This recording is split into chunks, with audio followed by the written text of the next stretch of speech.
Bonsoir à tous, merci d'être avec nous. Tout de suite, votre journal de l'Hérault. Et dans les titres de cette édition, les aéroports de la région sauvés. La Commission européenne vient de revoir son mode de financement des petits aéroports. Le journal politique de la semaine pour un bref retour sur la campagne municipale et les principaux rendez-vous des 7 derniers jours. Et enfin, du sport et le MHSC en pleine confiance qui reçoit les Corses d'Ajaccio. Objectif, rester invaincu. Mais pour commencer ce journal, la tension qui monte d'un cran dans le quartier d'Odysseum, où un camp des gens du voyage s'est installé illégalement depuis quelques semaines. Aujourd'hui, le gérant d'un snack voisin a failli en venir aux mains avec un des représentants de cette communauté. La police a dû être déployée et la cohabitation semble de plus en plus difficile.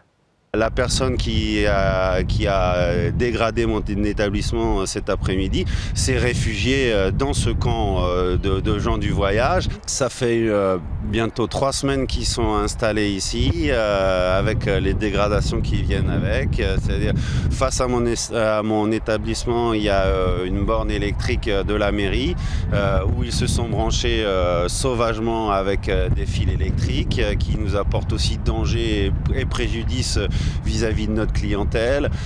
Ces gens ne font pas leurs besoins dans leur caravane mais à l'extérieur et ça aussi amène des problèmes quant à l'hygiène à côté de mon établissement et du lycée puisqu'on est juste à côté du lycée Pierre Mendès France. On est des citoyens travailleurs et laissés à l'abandon et par la mairie et par la préfecture et par l'agglomération et même par la police.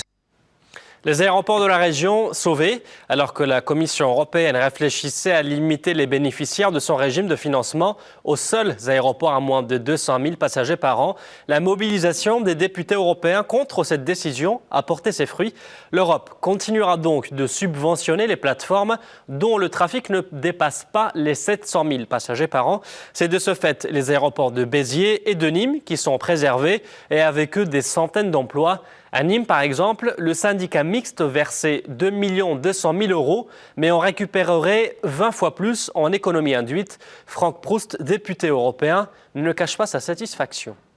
La Commission souhaitait nous faire passer comme message qu'un aéroport était une entreprise comme une autre, donc devait être équilibré sur un plan comptable.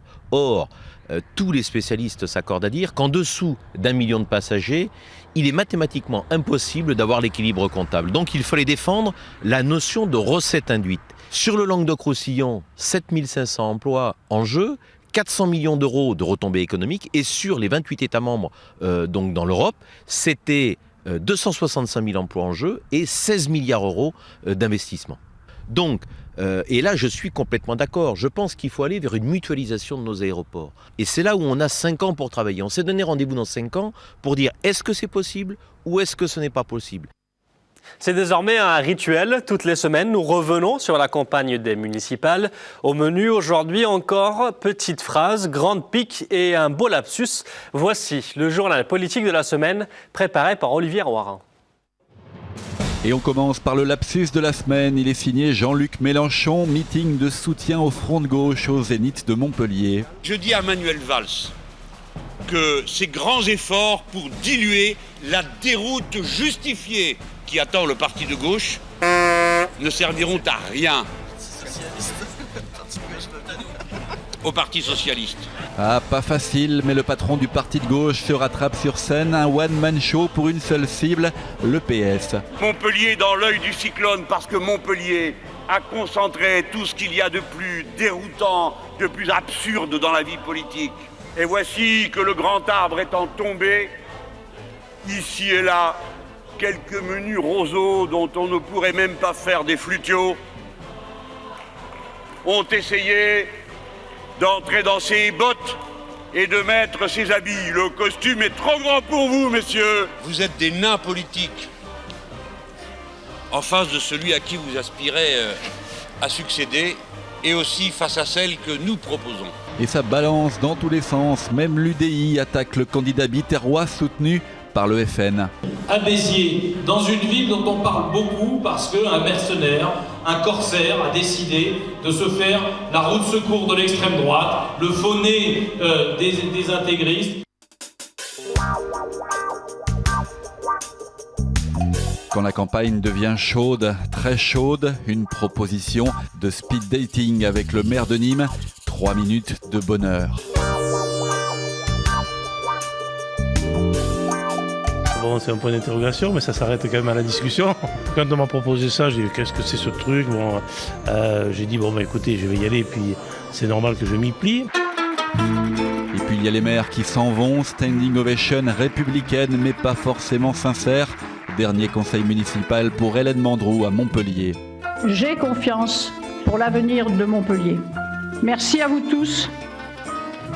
Bien évidemment, bon vent. Leur bonne série continuera-t-elle? Invaincus depuis le début de l'année, les Montpelliérains veulent assurer le maintien le plus tôt possible. Au menu des Pailladins ce samedi, Ajaccio, avec le même objectif depuis le retour de Roland Courbis, la gagne. Le maintien reste le seul objectif du MHSC cette saison. Après son élimination en Coupe de France, les hommes de Roland Courbis restent invaincus en Ligue 1 en 2014. Mais ils savent que tout peut basculer, il ne faut donc rien relâcher. Quel que soit le résultat de samedi, rien ne sera joué. Ça nous donnera un peu plus de confiance et ça maintiendra notre rythme là, actuel qui est plutôt bon, enfin en tout cas depuis la reprise. Il faut insister. Il y a quelques temps de ça, après une semaine avec 3 victoires, on voyait tout en rose. On a vu que voilà, chaque semaine il faut remettre la machine. Pour rester sur cette dynamique, les Montpelliérains peuvent compter sur le retour de leur attaquant Mbaye Niang, qui va débuter à la pointe de l'attaque samedi soir. À noter également, mais sur le banc des remplaçants, le retour du défenseur Abdelhamid El Kaouteri, puisqu'il revient de blessure. Maintenant, c'est finale à domicile. Je ne parle même pas d'une défaite contre Ajaccio. Un match nul contre Ajaccio, c'est une finale perdue. Donc, objectif dans le match à venir, c'est obligation de prendre 3 points pour considérer que c'est une finale gagnée. Et après, ce qui veut dire qu'un match nul à Lyon serait une finale gagnée aussi. On ne s'arrête pas de gagner, je te dis, on ne perd jamais. Le MHSC a tout à gagner à domicile à la Mosson face à la Lanterne Rouge Ajaccio, mais il va falloir rester concentré. Rendez-vous donc samedi à 20h. Le Montpellier Agglomération Athlétisme a mis en place depuis peu une section d'e-sport. Les entraînements ont lieu les samedis matins sous la houlette d'un entraîneur dédié et sont ouverts à tous les types de handicap et même à ceux qui n'ont plus pratiqué de sport depuis des années. Marlène Mec était à l'un de ces entraînements. Ça rebondit, c'est différent d'une prothèse, j'ai l'impression de retrouver mon pied. Short genou et sourire aux lèvres, Vincent s'apprête à tester sa lame toute neuve. Amputé à 18 ans suite à un accident, il a attendu 8 ans pour pouvoir s'équiper d'une prothèse adaptée. Mais au bout de quelques centaines de mètres, Vincent est contraint à un arrêt technique. Les réglages que j'ai faits, c'est pour fluidifier le genou en fait, pour le rendre plus libre, qu'il y ait moins de contraintes pour Vincent, qui puisse courir plus facilement et plus longtemps. Quelques instants plus tard, le jeune homme reprend sa course. Il finira ce premier tour de piste essoufflé. C'est la reprise. Je suis mort. En même temps, ça fait du bien, non? Ça fait du bien, ouais, de retrouver les sensations. Il va falloir s'entraîner maintenant. Le souffle. Comme Vincent, ils sont actuellement une dizaine amputés, équipés d'un appareillage adapté au sport sur le bassin montpelliérain. 4 ont pour l'instant franchi les grilles du stade Philippides et se sont inscrits à la section handisport toute récente du club d'athlétisme de Montpellier. Pour les encadrer au mieux, Sofiane a entamé une spécialisation. Première leçon, pas de régime de faveur. Et le but, il est, une fois qu'on a commencé l'enchaînement, de ne plus toucher le sol. La consigne générale, c'est pas de différence, simplement de l'adaptation. La difficulté pour eux, elle est là, elle est que c'est nouveau. Elle vient moins du fait que c'est nouveau pour eux de pratiquer ce sport que de par leur handicap. Rien ne vaut donc l'entraînement dont les effets pour cette section vont bien au-delà de la piste ocre. Le fait par exemple de savoir courir, forcément c'est mieux marcher après. C'est important d'avoir une belle démarche déjà pour nous et puis pour vivre en société. Voilà, ça permet d'avoir un peu moins de regard interrogateur quand on se promène dans la rue. Voilà. Parfait, c'est génial. Après le grand succès de West Side Story, les Folies-d'Eau rejouent la partition de la comédie musicale avec cette fois-ci Cabaret, une histoire d'amour dans le Berlin des années 30.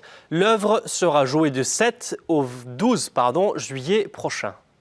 L'histoire de Cabaret, c'est en fait l'histoire d'un écrivain qui rencontre une danseuse de cabaret et tombe amoureux d'elle, voilà. Et donc il y a à la fois dans le Berlin des années 30 la vie dans le cabaret qui est joyeuse, rigolote, et la vie en dehors qui est la vie historique de l'époque, qui est dangereuse, qui est antisémite, qui est voilà. Et c'est la confrontation d'un univers très joyeux avec la réalité, voilà.